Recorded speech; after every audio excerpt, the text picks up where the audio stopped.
범사에 하나님을 인정하라고 오늘 본문 9절 이 말씀이 우리에게 전해주는 그런 하나님의 이 말씀입니다. 이 범사라는 단어, 히브리어 단어 테레카는 어떤 시간적인 의미만을 이야기하지는 않습니다. 삶의 행동 방식, 습관, 언행, 또 삶의 여정 등 다양한 의미를 담고 있는 단어입니다. 이 잠언 3장 말씀이 특별히 젊은이들을 대상으로 솔로몬이 감동을 받아 썼습니다. 이것을 감안해 보면 이 테레크라는 단어는 그 젊은이들의 현재 시간뿐만 아니라 그들의 그 현재 상황만이 아니라 앞으로 펼쳐질 모든 그들의 삶의 미래에 속한 시간들, 전 삶의 영역을 다 아우르는 단어입니다. 지나간 과거는 물론이고 또 어쩔 수 없는 부분도 있지만 현재 그리고 미래의 모든 시간과 영역에서 하나님을 인정하라고 합니다. 하나님 말씀에 순종하고 그 명령을 실천하면서 살아가라는 권면이죠. 이 11월 달이 저는 개인적으로 참 하나님을 인정하는 것이 무엇일까 깊이 묵상해 볼 수 있는 그런 계절이 아닐까 싶습니다. 그래서 하나님을 인정한다는 그 의미를 11월이 시작되는 이 첫째 주일에 이 세 가지로 같이 함께 생각해 보고자 합니다. 첫 번째로 범사에 하나님을 인정한다는 것은 우리 삶 속에 상실의 시간을 받아들이는 것입니다. 수용하는 것입니다. 11월이 되면 어떤 느낌이 드시나요? 왠지 쓸쓸하고 날씨 때문일 수도 있는데 좀 스산하죠. 옷깃을 여미게 됩니다. 여름 한철 그 싱그러운 나뭇잎들 다 사라져 갑니다. 그래도 가을에는 아름다운 단풍이 있었는데 그마저도 다 떨구는 거죠. 상실입니다. 잃어버리는 것이죠. 그리고 앙상하게 원래 모습을 이렇게 드러내게 됩니다. 11월이 상실의 시간과도 같다고 생각됩니다. 우리 삶 속에서 크고 작은 상실을 마주합니다. 작은 상실도 있죠. 소중히 여기는 어떤 물건을 잃어버릴 수도 있습니다. 또 조금 더 나아가서는 우리가 몸담았던 어떤 공동체, 어떤 일터, 그곳에서 자신의 지위를 잃기도 합니다. 그리고 전혀 예상하지 못하는 일반적이지 않은 사소한 일 같은데 또 상실감을 주는 그런 일들도 일어납니다. 저는 개인적으로 지난 한 주 제 평생에 이렇게 야구 경기를 많이 보고 시청한 적이 없었습니다. 여기 계신 분들도 야구 보신 분들 있을 줄 아는데 물론 야구 어렸을 때 많이 하고 좋아했고 그 이후로도 지지하는 팀이 있고 그렇습니다. 지난주는 너무 많이 제가 막 보고 있더라고요. 그래서 어느 순간에는 회개하게 되더라고요. 내가 이거 계속 이러고 있어도 되나? 물론 이게 막 쭉 계속 보지는 않고 이렇게 중요한 순간순간 보고 막 하이라이트 되돌려 보고 토론토가 이겼을 때는 다시 재생하면서 음미하고 기뻐하고 근데 한편으로 내가 그래도 목사인데 이 시간에 좀 책을 읽어야 되지 좀 설교를 준비하고 해야 되지 않겠나 그런 죄책감도 들었습니다. 그러면서 이제 목요일 저녁에는 하나님 6차전에서 끝나게 해주십시오 이런 기도도 진짜 나오더라고요. 안 그러면 7차전까지 가면 토요일날 저녁에 밤에 하는데 토요일날 밤은 저녁은 특별한 일이 아니면 기도에 집중하고 주일 또 설교 준비에 집중해야 되는데 그거 보고 있을 수 없지 않습니까? 한편으로 이렇게 막 정당화도 시키더라고요. 제가 토론토가 이제 32년 만에 올라왔는데 1993년이면 향무 형제가 하준이 나이 때 같은데 그때 우승한 이후로 처음이지 않습니까? 그리고 메이저리그 30개 팀 중에 유일하게 캐나다 팀 한 팀 있고 개인적으로 토론토에서 그리고 그 외곽 지역에서 10년 넘게 살았습니다. 그래서 라저스 센터도 몇 번 갔었고 근데 여기까지 올라왔으니까 이 팀을 응원해야 되지 않을까 그런 생각이 들었습니다. 근데 결과는 너무 속상하더라고요. 그래서 타쿠랑 오늘 아침에 오면서 재패니스 가이드 때문에 졌다고 제가 막 이야기를 하고 있는데 알아들었나 별로 야구에 관심이 없는 것 같기도 하고 근데 이상하게 그게 아쉬움으로 안 끝나더라고요. 이게 어떤 상실감을 마주하게 되더라고요. 나의 기대, 우리의 꿈을 빼앗긴 것 같은 그런 상실감으로 다가오기도 했습니다. 물론 이제 운동 경기, 월드컵이든 올림픽이든 큰 경기 졌을 때 그 여운이 오래 가고 아쉬움이 길게 남아 있지만 언젠가는 시간이 지나면 그런 것들은 다 이제 잊어버리죠. 그런데 시간이 흘러도 지워지지 않는 상실감도 있습니다. 사랑하는 가족이나 친구를 잃었을 때 그런 상실감은 오랜 시간 동안 계속 그 깊은 상처가 남아있죠. 삶에 큰 흔적을 남기게 됩니다. 그런데 그런 시간들조차도 오늘 이 본문에 범사에라는 그 시간에 포함되어 있다는 거죠. 그때라도 하나님을 인정하라고 오늘 본문은 우리에게 도전합니다. 거룩한 권면을 하는 것이죠. 니콜라스 월터 스토프라는 미국의 유명한 기독교 철학가가 있습니다. 예일대학교 교수도 했던 분인데 그의 아들이 25살 때 등산을 하다가 사고로 목숨을 잃습니다. 세상을 갑자기 떠나게 되죠. 그때 이 사람이 참 고민하고 분노하고 또 하나님에 대한 어떤 의문을 막 품습니다. 누구라도 그렇지 않겠습니까? 그럼 나름대로 신앙인으로 또 극복해 보려고 노력도 하지만 쉽지 않죠. 그러면서 책을 한 권 씁니다. 그 책 제목이 나는 사랑하는 사람을 잃었습니다. 이런 책입니다. 이 영어 제목은 Lament for a Son 이라는 책입니다.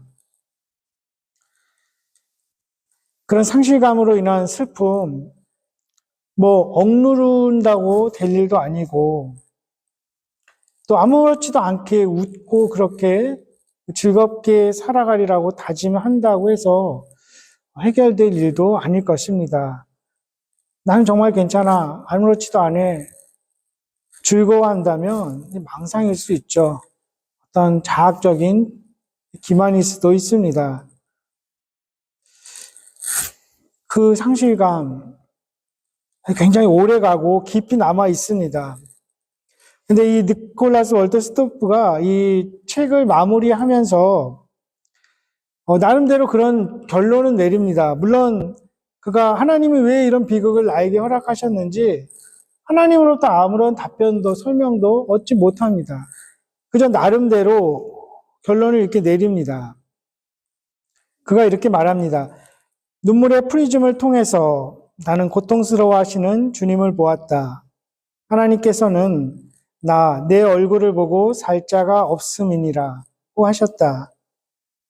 나는 이 구절이 늘 하나님의 빛나는 영광을 보고 살아남을 사람이 없다는 뜻으로만 생각했었다.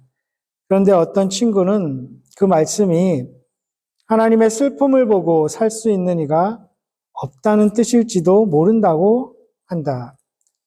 어쩌면 하나님의 슬픔은 곧 그분의 영광인지도 모른다.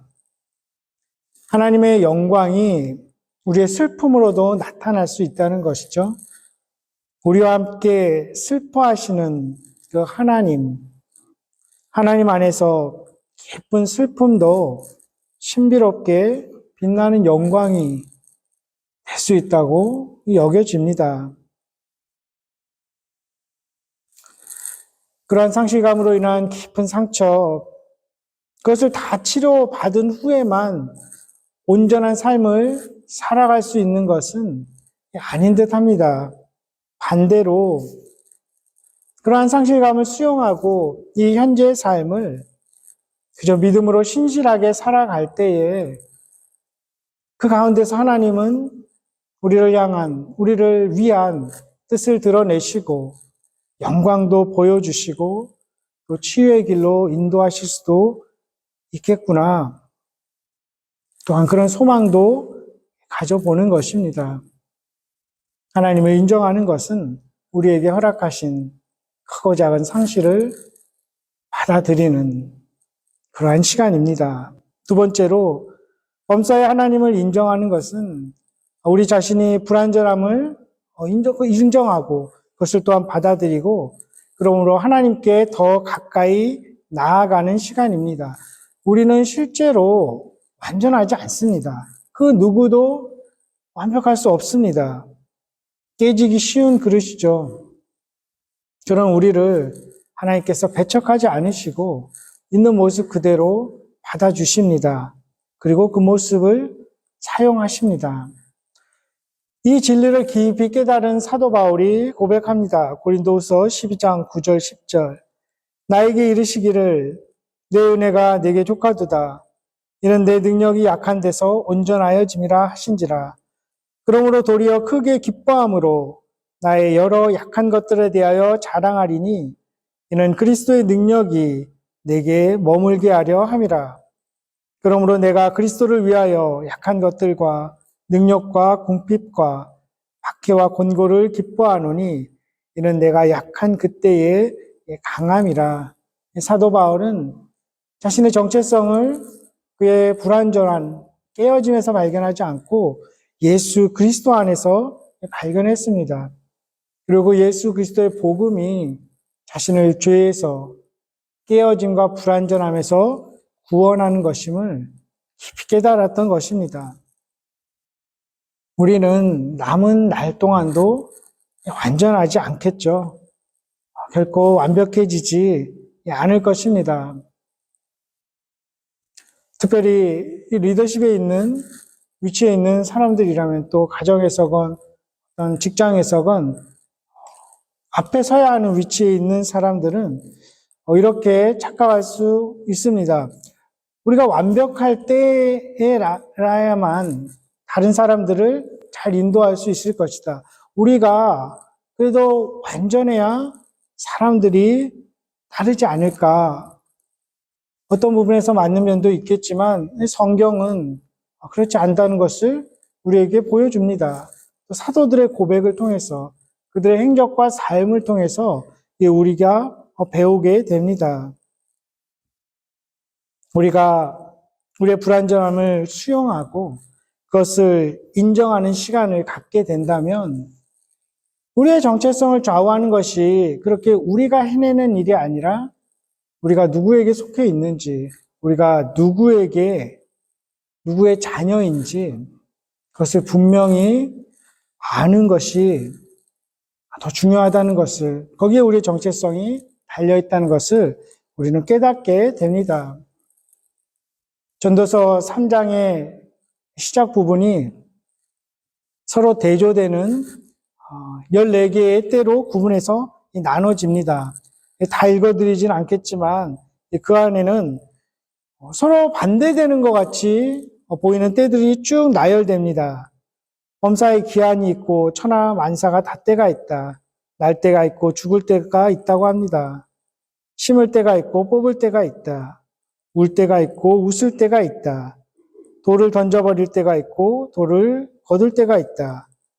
꿰맬 때가 있고 또 잠잠할 때가 있다. 미워할 때도 있고 사랑할 때도 있다.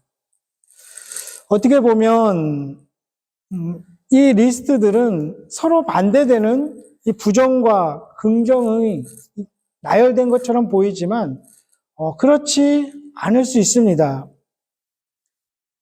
어떠한 때라도 우리가 보기에 불완전해 보이고 부정적으로 보이는 그러한 상황이라도 그러한 시간이라도 수용하라는 하나님의 그 신비하고 위대한 섭리 안에서 받아들이라는 그러한 권면이고 도전일 수 있습니다. 주님께서는 우리의 그러한 불완전한 또 부정적으로 보이는 그러한 상황을 통해서 우리 깊숙한 자기중심성 또 나도 모르게 추구하게 되는 그러한 헛된 꿈 이런 것들을 다 처리하시기도 하죠. 그리고 나 자신을 더욱더 분명히 알므로써 성령을 의지하게 합니다. 복음이라는 것이 왜 그토록 강력할까요? 이 세상의 방법과는 전혀 반대되는 모습으로 세상을 구원하기 때문입니다. 겸손함과 연약한 모습으로 세상을 이기게 되는 것입니다. 예수 그리스도는 완전한 하나님의 아들이셨지만 불완전한 인간으로 그 육신을 가지고 이 땅에 오셨습니다. 죽음으로써 생명을 주고 자신을 내어줌으로써 수치를 드러내심으로써 우리를 치유하시고 고치셨죠.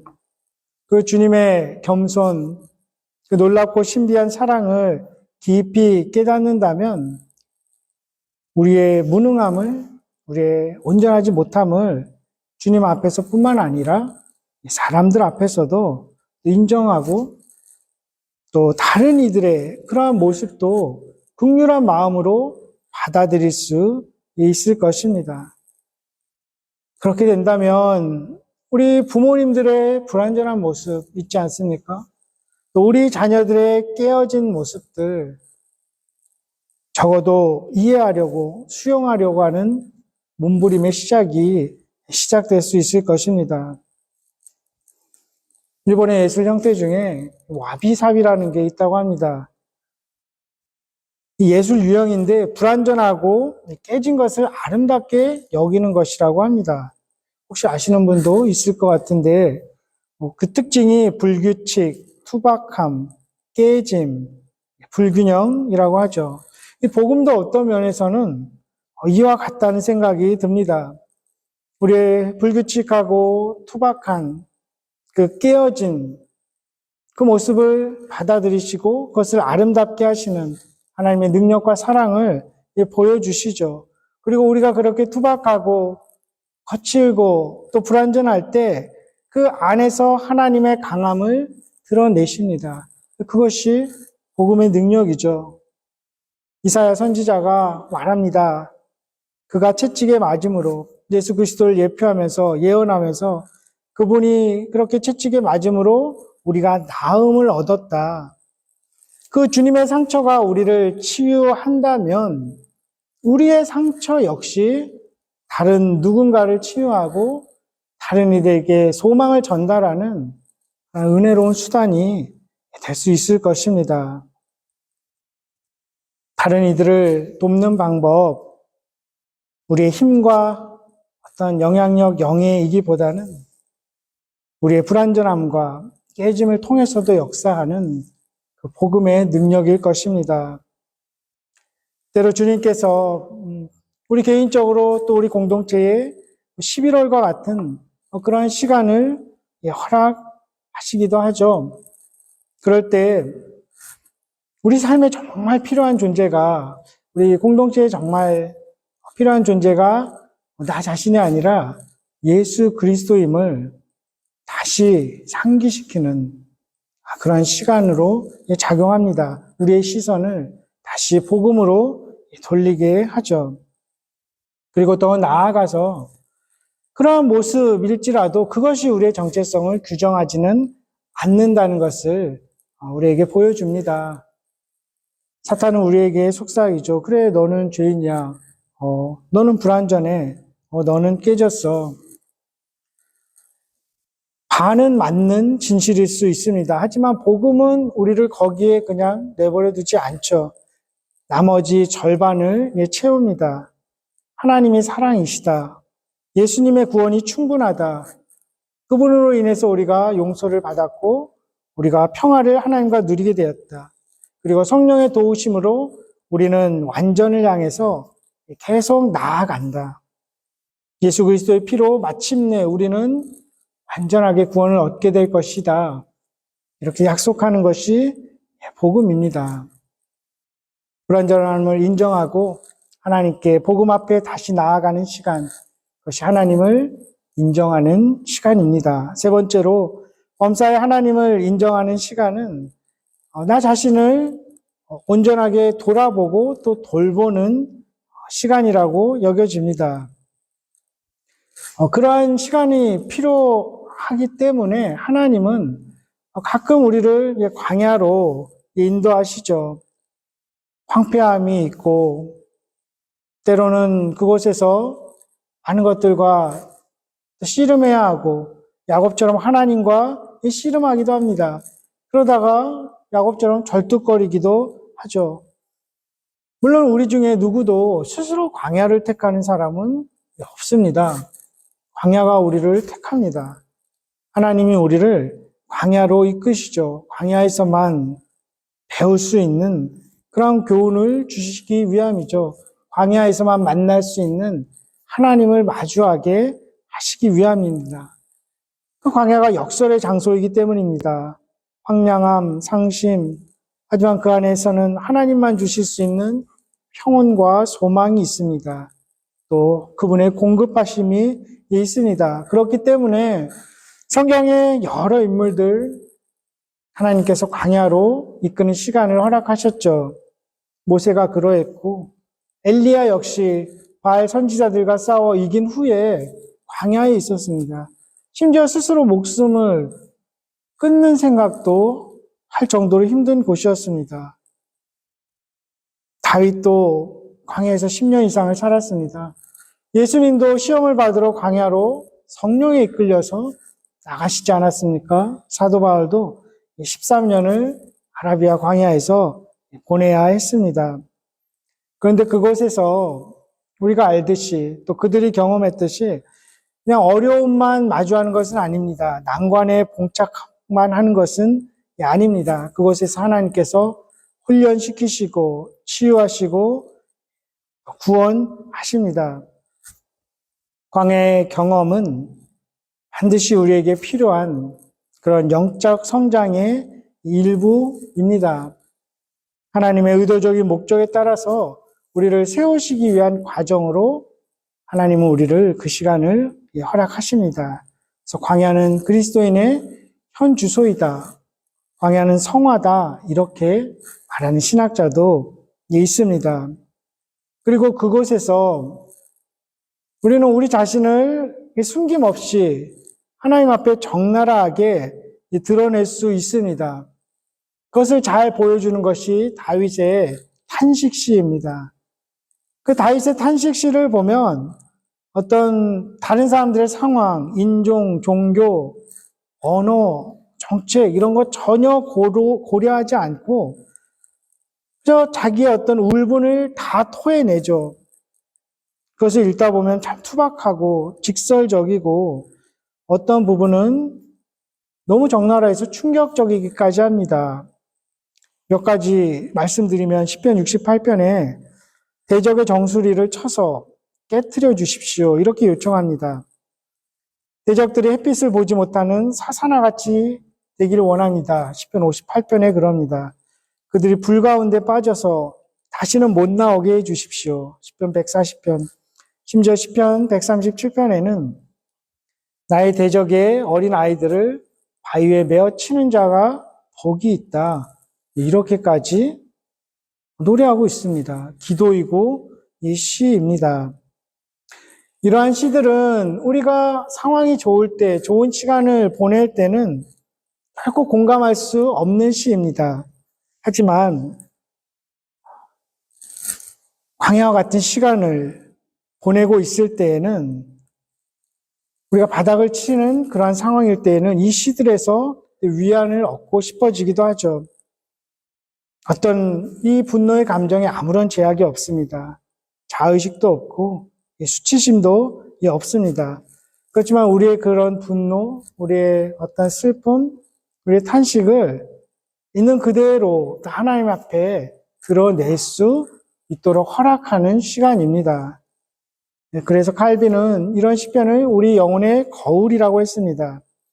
우리 감정들 가운데 시편에 표현되지 않은 그런 것이 거의 없기 때문이죠. 두려움, 분노, 슬픔, 기쁨, 비통함, 의심, 감사, 외로움, 보복, 경의, 불평, 긍휼, 이 모든 것이 시편 안에 담겨 있고 그것이 우리에게 큰 위안이 됩니다. 우리만 이러한 감정을 가지고 느끼는 것이 아닌 것을 알게 합니다. 또 이렇게 자신을 하나님 앞에 적나라하게 드러내는 그 다윗은 하나님 앞에 합한 자라는 그러한 칭함도 받게 됩니다. 그리고 더 나아가서 이러한 탄식시는 그냥 거기서 멈추지 않습니다. 어떤 회전점이 있습니다. 피봇 포인트라고 합니다. 그러나 나는 주님을 찬양합니다. 하지만 주님께서 나를 기억하실 것입니다. 반드시 주님께서 나를 건지실 것입니다. 이러한 소망의 기도, 그리고 소망의 약속으로 시는 끝을 내고 있습니다. 그리고 이러한 시간들을 광야에서 보내다 보면 어떤 문제를 해결하는 것도 나 자신이 아니구나 하는 것을 다시금 알게 되죠. 일상 속에서도 그럴 것입니다. 우리는 그리스도인으로서 다른 사람들에게 좋게 보이기를 노력합니다. 저도 역시 그렇습니다. 그렇게 하는 것이 예수 그리스도도 좋게 보이게 하는 것이다 생각을 합니다. 단정하게 보이려고 하고 또 말도 언행도 조심하게 됩니다. 저 같은 경우도 한때는 코스코 갈 때 잘 안 가지만 정장은 안 해도 포멀하게 입고 간 적도 있습니다. 왜냐하면 저의 모습이 우리 교회 모습이 투영되기 때문에 제가 슬리퍼 신고 이렇게 갈 수는 없기 때문이죠. 그렇게 생각을 했었는데 앞으로는 딱히 그렇게 하진 않으려고 합니다. 그냥 좀 캐주얼하게 입고 가려고 합니다. 왜냐하면 그런 속에서도 우리가 이게 참 교묘하게 나 자신이 가면을 쓸 수 있다는 그런 취약함이 드러납니다. 그리고 그 안에도 나의 기만성이 드러나기도 하는 거죠. 나는 그런 사람이 아니다. 이렇게 포장하려고 하고 싶은 그런 마음이 들기 때문이죠. 그런 나를 다시 하나님 앞에서, 말씀 앞에서 적나라하게 돌아보고 또 하나님의 돌보심을 구하는 그런 시간을 갖는 것, 그것이 11월에 하나님을 인정하는 시간이라고 여겨집니다. 비행기를 탔을 때 안내방송이 나오죠. 어떤 안내방송이 나오니까 승무원들이 이제 위급 상황에서 객실에 이제 그 기압이 낮아지고 이러면 이제 마스크가 떨어질 겁니다. 그 마스크를 이렇게 쓰고 줄을 당기십시오. 안내 책자에도 대부분 있지 않습니까? 근데 그때 특이한 점이 뭐냐면 같이 여행하는 취약계층의 사람들, 아동이나 노약자, 이들보다 당신이 먼저 쓰십시오. 이렇게 지침 내립니다. 그 이유가 내가 먼저 숨을 제대로 쉬지 않으면 다른 사람들을 도울 수 없기 때문이죠. 그렇기 때문에 먼저 마스크를 쓰고 굉장히 이기적인 행동처럼 보이지만 사실 굉장히 전략적인 것이죠. 그런 후에야 다른 사람들을 온전히 이렇게 도울 수 있다는 것입니다. 다른 이들을 잘 돌보는 것, 나 자신을 하나님을 도우심을 통해서 온전히 돌보고 또 돌아볼 때에 그때 비로소 시작될 수 있다는 것을 우리가 배우게 됩니다. 그러면서 복음 안에서 참 자유할 수 있는 그런 시간도 가질 수 있기를 소망합니다. 하나 에피소드 제가 말씀드리면서 말씀을 좀 정리해 가려고 합니다. 제가 며칠 전에 제 랩탑에 그 스프라이트를 쏟아버렸습니다. 전원이 지금까지 안 켜지고 있습니다. 그래서 근데 그 안에 이제 설교 원고가 들어있는 거죠. 보통은 이제 아이클라우드로 동기화가 되지 않습니까? 근데 그 원고는 없더라고요. 그래서 굉장히 당황하고 걱정이 돼. 이걸 어떻게 해야 되나 고민이 됐습니다. 기도하면서 어떤 분은 설교 없이도 잘 설교하는 목사님 계시겠지만 저는 그렇지 못하거든요. 이걸 어떻게 해야 되나 고민하는데, 퍼뜩 드는 생각이, 제가 우리 탁구를 위해서 매주일 이 설교 요점을 이제 원고를 넣고, 그래서 이제 번역을 시키죠. 이한테. 이제 영어를 먼저 번역을 시키고, 좀 뉘앙스가 이상한 게 있나, 좀 체크해서 그것을 다시 일본어로 번역합니다. 그것을 이제 매주 이렇게 주는데, 아시겠지만, 그 프로그램이 나의 요청을 저장하지 않습니까?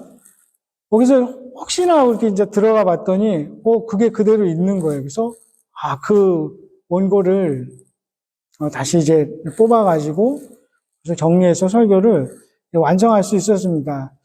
때로는 제가 이제 탁구한테 나중에 얘기하겠지만, 이게 어떨 때는 이렇게 힘들 때도 있어요. 이렇게 왔다 갔다 매주 40분 동안 힘들 때도 있고, 또 오늘 같은 날도 끝나자마자 왔다 갔다 하고, 그리고 한편으로는 어떻게 이게 열매가 과연 맺힐까?